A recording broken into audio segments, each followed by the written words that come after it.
पाइराख्ने,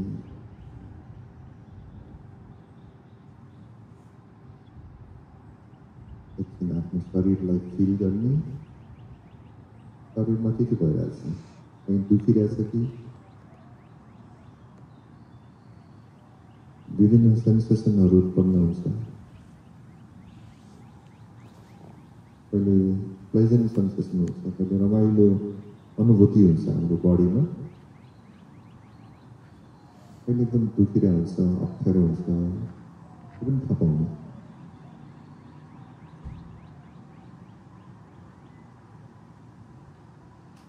म यसरी बस्छु, म यस्तो गर्छु भनेर कुनै प्लान नगर्ने,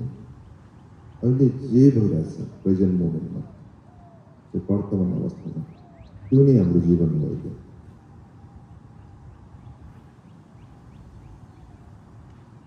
मनमा विभिन्न योजनाहरू बनाइरहेको छ हामीले,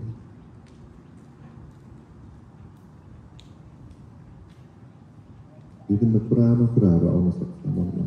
त्यसलाई थाहा पाउने, तर नरिसाउने, सबैलाई स्वीकार गर्ने, एक्सेप्ट गर्ने।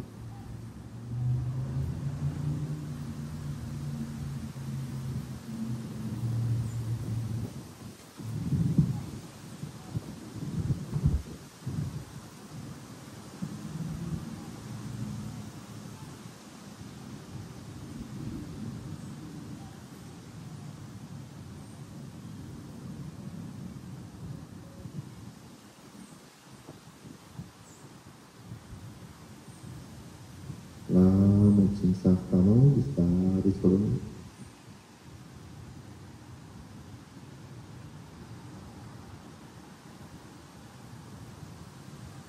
Bisa hari gambar barang apa kalau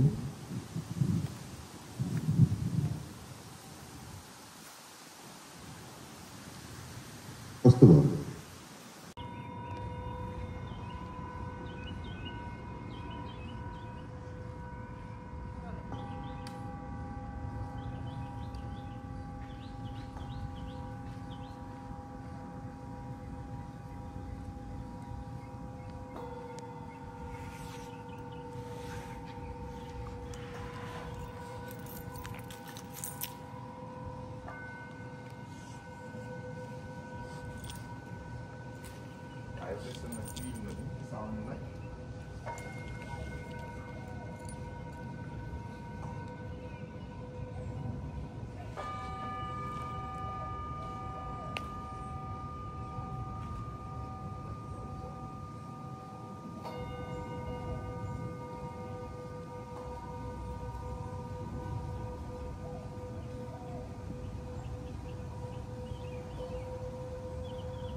अन्तमा अब हामी एउटा प्रे गर्छौँ होइन भने जस्तै मेट्टा भन्छ पाली भाषामा मेट्टा भनेपछि फ्रेन्डसिप मैत्रीय भाव भन्छ संस्कृतको चाहिँ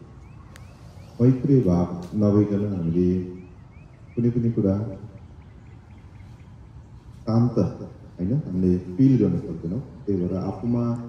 हामी जहिले पनि दोष अरूमा देखिरहेको हुन्छ त्यही भएर आफूमा आफूले नहेरिकन कहीँ केही पनि कुरा हामीले थाहा पाउन सक्दैनौँ त्यही भएर हामीले ध्यान गरेको पनि आफूमा के छ त राग छ कि द्वेष छ कि माया मोह जेलसी होइन एङ्गर के छ त्यो हामीले हेर्नको लागि चाहिँ बिस्तारै आज हामीले सुरुवात गऱ्यौँ पछि हामी प्र्याक्टिस गर्दै गयौँ भने हामी अझ बढी यसमा डिपर लेभलमा प्रोफाउन्ड लेभलमा हामी जान सक्छौँ र यति भनिरहँदा जहिले पनि हामी ध्यान गर्नलाई चाहिँ जहिले पलेटी कसेरै आँखा चिम्लेरै बस्नुपर्छ भन्ने छैन हामीले ध्यान भनेको हामी एभ्री मोमेन्टमा बस्न सक्छौँ खाने बेलामा के खाइरहेछौँ खाना हामीले चपाएर खाएको छ कि छैन आजकल त हामी एकदम फोन पनि हेरेर खाइरहेको छौँ होइन त्यही भएर खाने बेलामा हामीले एकदम माइन्डफुल भएर प्रेजेन्ट मोमेन्टमा बसेर खाने वाक गर्दा पनि हामी कसरी वाक गरिरहेछौँ वाक गर्दा पनि हामीले त्यो पृथ्वीसँग हाम्रो पञ्चतत्त्वसँग चाहिँ हामी चाहिँ कनेक्टेड भएको फिल गर्ने जहिले पनि आहा कस्तो राम्रो आकाश रुख होइन हावा सबैले फिल गर्दै एभ्री मोमेन्ट त्यसलाई चाहिँ जोयफुल मोमेन्टमा चाहिँ हामीले चाहिँ इन्जोय गरेर हामीले वाक गर्ने जुनै पनि कुरामा गाडी चलाउँदा पनि होइन मान्छेहरूसँग कुरा गर्दा पनि हामी चाहिँ कस्तो हुन्छ भने अरूले प्रेज गर्यो भने हामी एकदम दङ्ग पर्छौँ त्यसलाई राग भन्छ होइन राग पैदा हुन्छ अरूले एकैचोटि हामीले कम्प्लेन गर्ने बित्तिकै हामीलाई रिस उठ्छ होइन यो मान्छेले यस्तो भन्यो भनेर होइन त्यही भएर भगवान् बुद्धले दिनुभएको सिद्धान्तमा चाहिँ मध्यम मार्ग जहिले पनि बिच बाटो रोज्नु जहिले पनि यता पनि होइन उता पनि होइन एकदम रिसमा पनि होइन एकदम रागमा पनि होइन एकदम द्वेषमा पनि होइन एकदम शोकमा पनि होइन एकदम खुसीमा पनि होइन जहिले पनि फिल गर्ने थाहा पाउने तर रियाक्ट नगर्ने रियाक्ट भनेको हामीले तुरन्त जवाब दिन्छौँ कहिले तुरन्त हामीले चाहिँ रिस उठ्ने बित्तिकै हामीले विभिन्न एक्सनहरू हामीले लिन्छौँ होइन त्यही भएर त्यसलाई एकपल्ट पज गरेर हेर्ने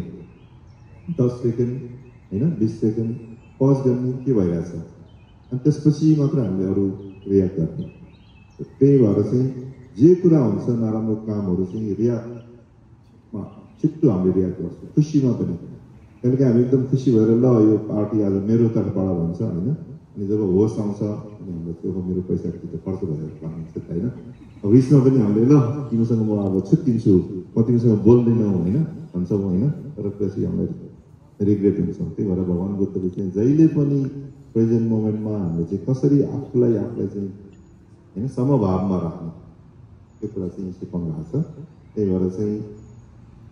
हामीले मात्र होइन अब हामीले जुन आज योगा गरेको हामीले जुन ध्यान गर्यो यहाँ बसेको प्राणीहरू सबैलाई लाभ हुन्छ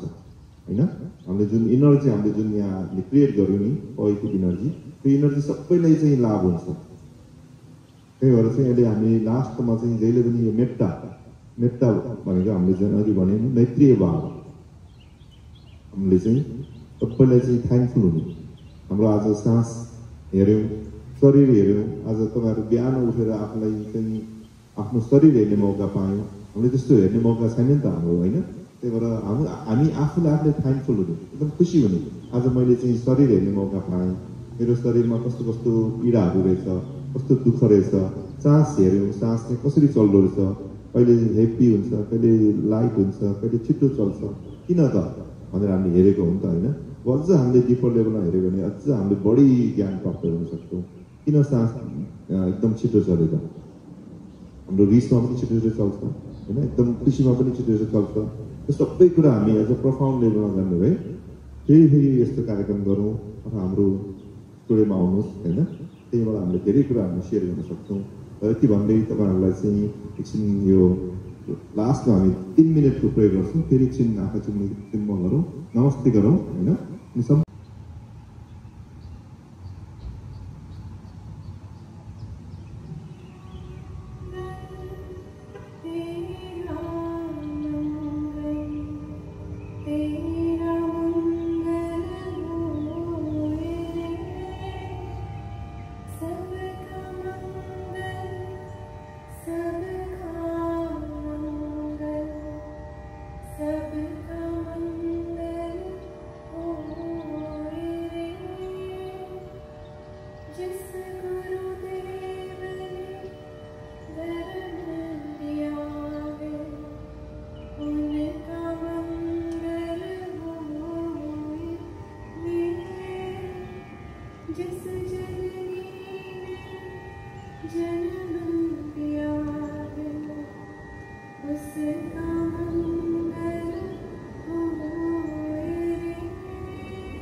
Alumni समाज अमेरिकाको